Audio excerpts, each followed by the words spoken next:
부자가 어느 날 조카 공묘를 만나서 이렇게 물었습니다. 자네가 벼슬에 올라서 얻은 것은 뭐고 잃은 것은 무엇이냐? 그러자 공묘의 표정이 어두워지면서 대답했습니다. 저는 얻은 것은 없고 잃은 것만 세 가지가 있습니다.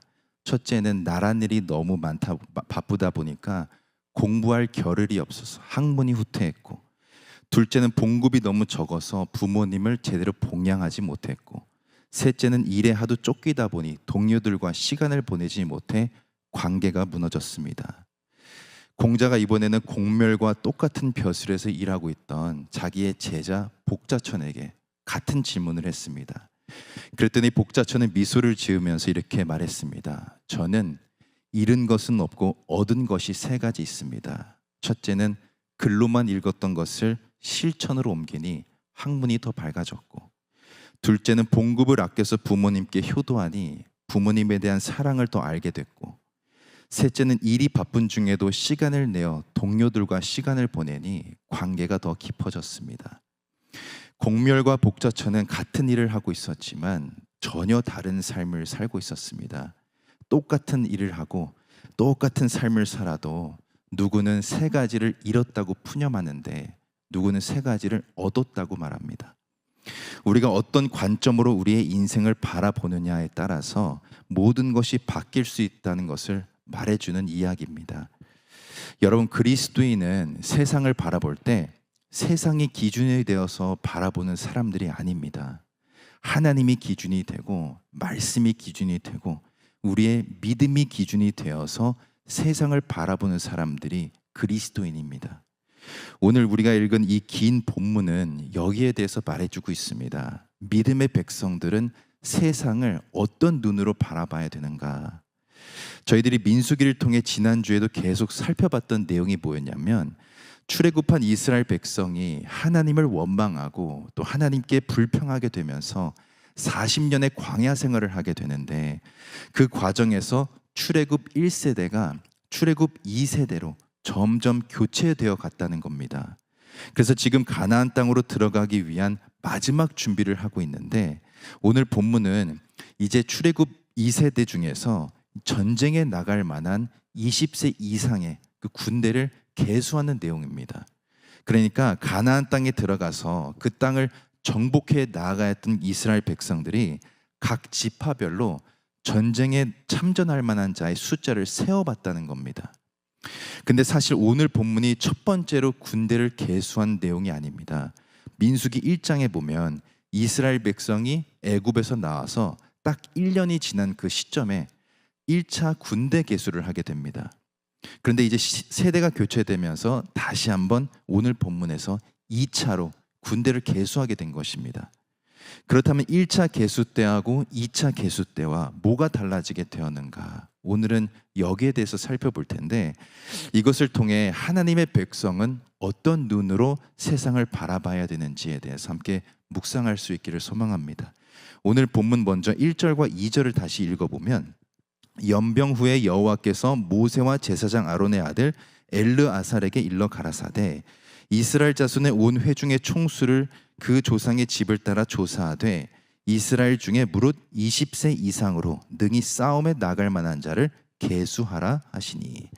가장 먼저 1차 계수하고 2차 계수 때 뭐가 달라졌는지가 나오는데, 1절을 보게 되면 누구에게 계수를 하라고 하나님께서 명하셨는지가 나옵니다. 보시면 모세와 아론의 아들 엘르아살에게 계수하라고 명령하십니다. 1차 때는 하나님이 모세하고 아론에게 계수를 명하셨는데, 오늘 본문에 나오는 2차 계수는 아론이 아니라 아론의 아들이었던 엘르아살에게 계수를 명하셨다는 겁니다. 여러분, 이게 무엇을 의미하는가? 1차 때 모세와 함께 군대를 계수했던 아론은 이제 죽고 없는 상황이 되었다는 겁니다. 우리가 이것을 모세의 입장에서 생각해 보면 1차 계수 때 함께했던 아론도 이제 죽고 없는 상황이 되었고, 그의 누이였던 미리암도 이제 죽고 없는 상황이었습니다. 그리고 무엇보다 그가 1차 때 계수했던 모든 20세 이상의 사람들과 지금 2차 때 계수했던 사람들은 완전히 다른 사람들이 되어 있었다는 겁니다. 이렇게 1차 때와 자기와 함께 했던 사람들이 다 없는 것을 보면서 모세는 어떤 생각을 했을까? 인생은 잠깐 보이다가 없어지는 안개와 같은 것이구나 하는 것을 깨닫게 되었을 것입니다. 이 땅에서 사는 삶이 전부라고 생각하면서 먹는 것에 집착하고 우상을 섬기면서 모압의 여인들과 쾌락을 즐겼던 이 출애굽 1세대였지만 그들이 다 사라지고 없는 것을 보면서 인생은 이 땅의 삶이 전부가 아니고 잠시 왔다 돌아가는 나그네와 같은 것이구나, 이것을 모세가 깨닫게 되었을 것입니다. 여러분, 우리도 마찬가지입니다. 많은 사람들은 이 땅에서의 삶이 전부라고 생각하면서 어떻게 하면 내가 더 잘 먹고 더 잘 살 수 있을까, 세상에 집착하면서 살아가고 있습니다. 그런데 이 땅에서의 삶은 잠깐 보이다가 없어지는 안개와 같은 삶입니다. 우리는 본향을 향해 가고 있는 사람들이기 때문에 우리가 인생을 어떻게 바라봐야 되는가, 우리가 이 땅에서 잠시 머물러 있는 것이고 영원한 생명이 우리를 기다리고 있음을 우리가 바라봐야 된다는 겁니다. 창세기에 보면 야곱이 130세가 되었을 때 자기의 인생을 돌아보면서 했던 말이 있습니다. 내 나그네 길의 세월이 130년이니이다, 이런 고백을 했는데, 야곱의 인생을 우리가 돌아보게 되면 야곱은 이 땅에서 좀 더 잘 살고 성공하기를 원했던 야망으로 가득했던 사람이었습니다. 자기의 형 에서의 그 장자권을 탐낼 정도로 어떻게 보면 자기의 일평생을 뭔가를 이루어 보기 위해 몸부림치쳤던 사람이었습니다. 근데 그가 나이를 먹고 하나님과의 관계 안에 머물게 되면서 자기의 인생을 돌아보게 되니까 인생은 나그네 길이라는 것을 깨닫게 된 것입니다. 이 땅은 영원하지 않고 언젠가 떠나야 하는 것이고, 야곱이 이것을 깨닫게 되면서 자기의 130년 인생을 나그네 길이라고 표현했습니다. 여러분, 우리가 인생을 바라볼 때 어떻게 바라봐야 되는가? 우리는 잠시 왔다 가는 나그네인 것이고 우리에게 영원한 생명과 돌아가야 할 본향이 있음을 우리가 믿음의 눈으로 바라보며 살아가야 된다는 것입니다. 바라옵기는 우리 모두가 시선을 땅에 두지 않고 하나님께 두면서 영원한 것을 소망할 수 있기를 원합니다. 두 번째로 1차 계수 때와 2차 계수 때 뭐가 달라졌는가? 우리 14절 말씀을 다시 한번 읽어보겠습니다. 14절 시작. 이는 시므온 종족들이니 계수함을 입은 자가 22,200명이었더라. 2차 때 시므온 지파의 사람들의 그 숫자를 세어보니까 군대에 나갈 만한 20세 이상이 22,200명이었다고 나오는데, 1차 때 시므온 지파가 몇 명이었냐면 37,100명이었습니다. 그러니까 시므온 지파가 12지파 중에서 가장 많이 감소를 하게 되었는데, 산술적으로 우리가 계산을 해보면 무려 63%가 줄었습니다. 근데 이렇게 시므온 지파가 큰 폭으로 인구가 감소했던 이유가 있었습니다. 다른 11지파보다 유독 이 시므온 지파가 하나님 앞에서 불의한 삶을 살았기 때문이었습니다. 쉽게 말해서 40년의 광야 생활을 정리하는 이 시점에서 이렇게 큰 폭으로 감소했다는 것은 시므온이 광야 생활을 어떻게 살았는지 그에 따른 결산이었다는 것입니다. 그래서 우리가 민수기 25장에 보면 모압 여인들과 음행을 벌이는 이스라엘 백성들의 모습이 나오는데, 이 일에 가장 적극적으로 가담했던 지파가 바로 시므온 지파였습니다. 그래서 그 사건으로 인해 연병이 돌게 되었을 때 가장 많은 사람들이 죽게 된 지파가 이 시므온 지파였는데, 그 뜻은 시므온 지파가 어떻게 살았는지에 따른 그 결산이 바로 인구의 감소였다는 겁니다. 여러분, 이것이 우리에게 영적으로 가르쳐 주는 것이 있습니다. 우리가 인생을 바라볼 때 어떻게 바라봐야 되는가? 인생은 나그네와 같은 인생이고 다시 본향으로 돌아가는 인생이지만, 우리가 본향으로 돌아가게 될 때 반드시 우리의 인생을 결산하게 된다는 것입니다. 우리는 이것을 다른 말로 하면 심판이라고 하는데, 모든 사람은 반드시 심판대 앞에 서게 돼 있고 하나님 앞에서 그 인생을 결산하게 된다는 것입니다. 그래서 사도 바울은 고린도후서 5장 9절과 10절에 보면, 그런즉 우리는 거하든지 떠나든지 주를 기쁘시게 하는 자가 되기를 힘쓰노라. 이는 우리가 다 반드시 그리스도의 심판대 앞에 드러나 각각 선악간에 그 몸으로 행한 것을 따라 받으려 함이라. 우리가 하루하루를 주님을 기쁘시게 하기 위해 힘써야 되는데, 그 이유가 반드시 그리스도의 심판대 앞에 우리가 서게 되고 우리가 행한 모든 것이 다 드러나게 되기 때문이라고 사도 바울은 말해주고 있습니다. 그렇기 때문에 우리는 매 순간순간마다 하나님께 기쁨이 되기 위해 살아가야 되는 것이고, 충성된 종이 되기 위해 하나님께서 주신 그 사명과 소명을 붙드는 인생이 되어야 되는 것입니다. 그래야 나중에 심판대 앞에 서게 되었을 때 잘했다, 충성된 종아, 칭찬받게 되는 것입니다.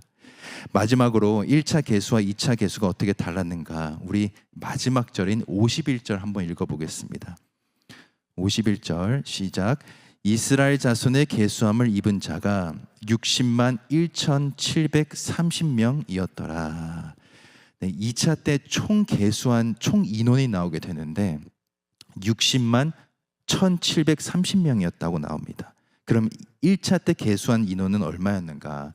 민수기 1장 46절에 보면 계수함을 입은 자의 총계가 60만 3,550명이었더라 라고 나옵니다.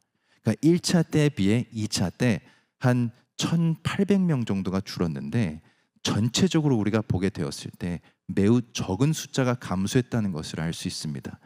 광야에서 40년을 살게 되면서 수많은 전쟁도 있었고 우상 숭배에 따른 징계와 또 심판도 있었는데, 그러면서 1세대가 2세대로 교체가 되는 과정에서 가나안에 들어가기 위한 마지막 계수를 하게 되는데 40년 전하고 매우 비슷한 숫자가 유지되었다는 것입니다.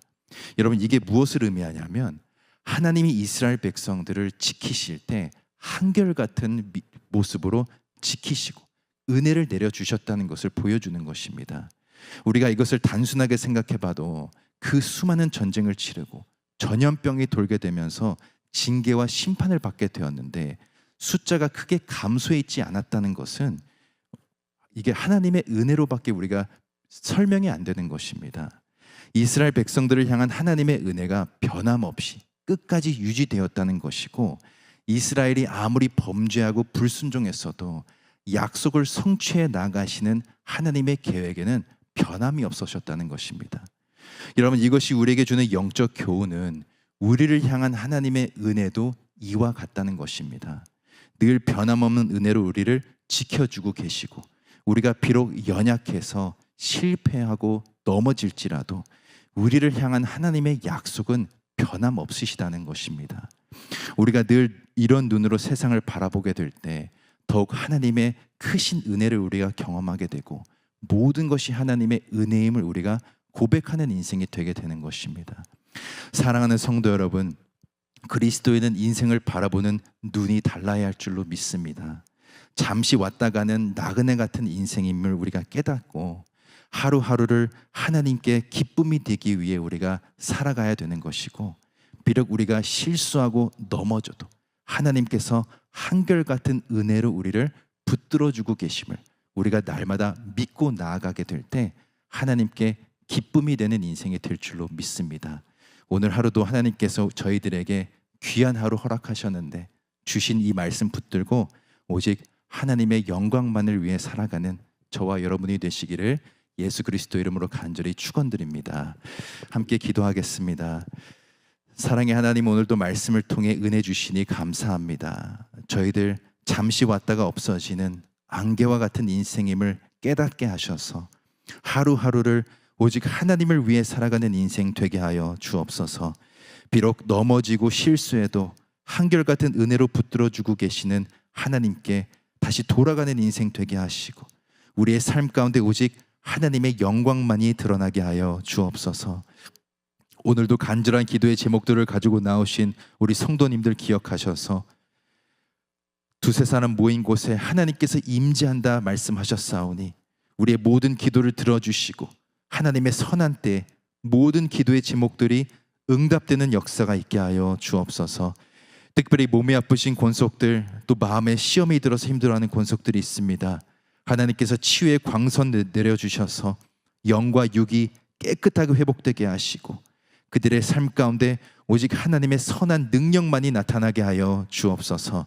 오늘도 하나님께 모든 것 맡겨드리며 살아계신 예수 그리스도의 이름으로 간절히 기도드립니다. 아멘. 주기도문으로 마치겠습니다. 하늘에 계신 우리 아버지여, 이름이 거룩히 여김을 받으시오며 나라의 임하옵시며 뜻이 하늘에서 이루어진 것 같이 땅에서도 이루어지이다. 오늘날 우리에게 이루할 양식을 주옵시고 우리가 우리에게 죄진 자를 사하여 준 것 같이 우리 죄를 사하여 주옵시고 우리를 시험에 들게 하지 마옵시고 다만 악에서 구하옵소서. 대개 나라와 권세와 영광이 아버지께 영원히 있사옵나이다. 아멘.